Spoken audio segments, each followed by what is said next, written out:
Assalamualaikum warahmatullahi wabarakatuh. Perkenalkan, nama saya Zahra Alifia Maharani dengan NPM 245920111118 kelas 4B. Nah, pada kesempatan kali ini saya akan menjelaskan proses pembuatan diagram untuk sistem informasi manajemen plafon PVC. Nah, di sini saya memulai pengerjaan dengan membangun diagram konteks. Di sini saya menetapkan sistem sebagai satu proses besar yang berinteraksi dengan tiga entitas eksternal, seperti admin, pelanggan, dan owner. Jadi fokusnya di sini tuh memetakan aliran data masuk dan keluar secara garis besarnya. Jadi di sini admin bertindak sebagai penyedia data utama itu bagi sistem. Jadi di situ mencakup data produk, data pelanggan, hingga data tenaga kerjanya. Jadi sementara itu, pelanggan mengirimkan data pencarian produk ke dalam sistem dan menerima output berupa informasi katalog serta status pemesanan mereka.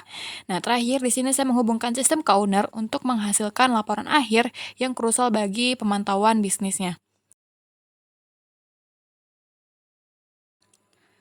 Oke, kita masuk ke tahap kedua, yaitu membuat diagram di FD level 0. Nah, untuk pembuatan diagram ini dimulai dari entitas eksternal, yaitu kontak admin di sisi kiri atas dan kontak pelanggan di sisi kiri bawah. Nah, kedua entitas ini tuh mewakili pihak-pihak yang berinteraksi langsung dengan sistem. Jadi diletakkan paling pertama sebagai titik awal untuk alur datanya.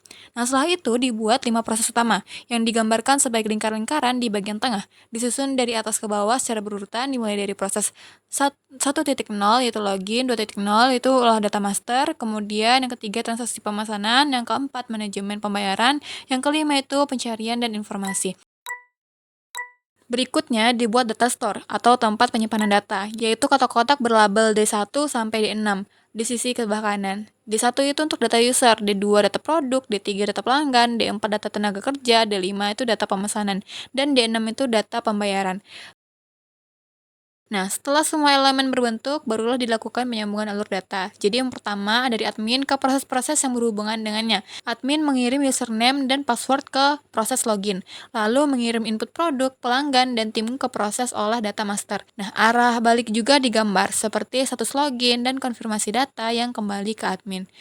Dilanjut input pesanan dari jadwal ke transaksi pemesanan, serta input DP dan pelunasan ke manajemen pembayaran. Kemudian disambungkan dari pelanggan ke proses yang relevan, yaitu ke proses 5.0, itu pencarian dan informasi, di mana pelanggan itu ngirim permintaan cari produk dan cek status, dan sistem memberikan balikan berupa info katalog dan pesanan.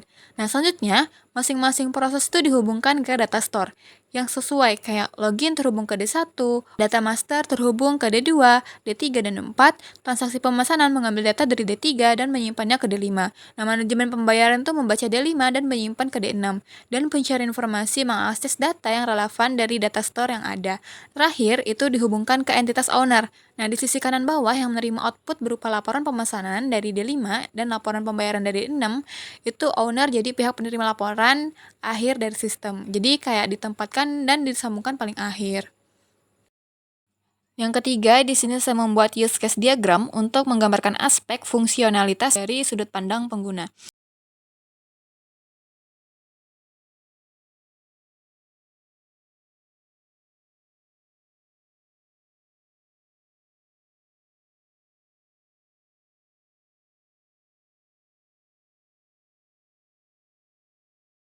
Nah, di sini ada peran admin, itu sebagai pemegang kendali operasional. Jadi di sini saya memberikan akses kepada admin untuk mengelola data master. Jadi membuat transaksi baru hingga mengelola status pembayaran. Jadi untuk peran admin ini ada totalnya ada 6 use case.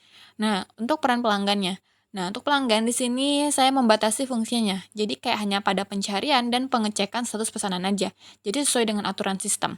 Nah, untuk peran owner, di sini saya menambahkan satu use case vital bagi owner, yaitu melihat laporan. Jadi itu kayak supaya pemilik usaha itu dapat mantau produktivitas dari tim dan arus kas perusahaan secara transparan. Sesuai dengan aturan sistem nomor 12, di sini saya memastikan bahwa satu pelanggan bisa melakukan lebih dari satu pemesanan dalam diagram ini. Dengan integrasi ketiga diagram ini, rancangan sistem manajemen plafon PVC ini sudah siap untuk tahap pengembangan selanjutnya. Sekarang kita lanjut ke bagian terakhir. Nah, di sini kita akan membuat use case description. Jadi pembuatannya ini yang pertama kita buat headernya dulu. Itu ada judul sama keterangan saya pembuat itu sebagai identitas. Kalau misalkan sudah selesai, dibuat struktur tabel dengan kolom-kolom yang dibutuhkan seperti UCID, nama use case, aktor, deskripsi, dan data store terkait. Nah, setelah itu kita mulai ngisi data, itu kolom per kolom secara vertikal. Yang pertama, untuk kolom UCID, itu diisi dari atas ke bawah secara berurutan. Yang isinya ada UC01, UC02, UC03, 04, 05, dan 06. Nah, setelah semua ID berisi, kita beralih ke kolom nama use case. Nah, itu diisi dari baris pertama hingga terakhir, mulai dari login admin, kelola data penduduk, kelola data pelanggan, kelola data tenaga kerja, transaksi pemesanan, manajemen pembayaran, pencairan dan informasi produk, hingga lihat laporan di baris terakhir. Selanjutnya, untuk kolom aktor, nah itu menunjukkan siapa yang jalanin masing-masing use case-nya. Nah, jadi ini sebagian besar diisi dengan admin. Nah, sementara pelanggan tuh mengisi use case pencarian dan informasi produk, dan owner tuh ngisi use case untuk melihat laporan. Kemudian pengisian beralih ke kolom deskripsi.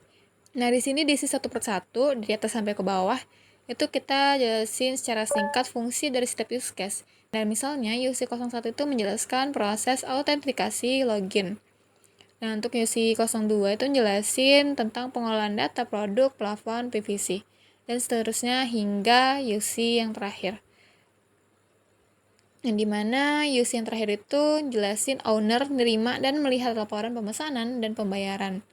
Nah, setelah deskripsi selesai, diisi kolom data store terkait. Nah, itu kita ngehubungin tiap use case dengan data store yang relevan.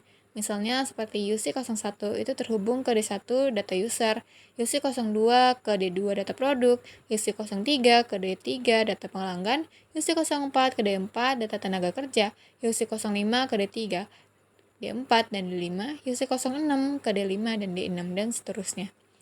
Nah, terakhir kita tambahin baris ringkasan. Jadi ini kayak nyebutin total keseluruhan use case beserta rincian jumlah per aktor, yaitu total 8 use case dengan rincian admin 6 UC, pelanggan 1 UC, dan owner 1 UC. Nah, mungkin sekian penjelasan yang dapat saya sampaikan. Kurang lebihnya saya mohon maaf. Kepada Allah saya mohon ampun. Saya akhiri wassalamualaikum warahmatullahi wabarakatuh.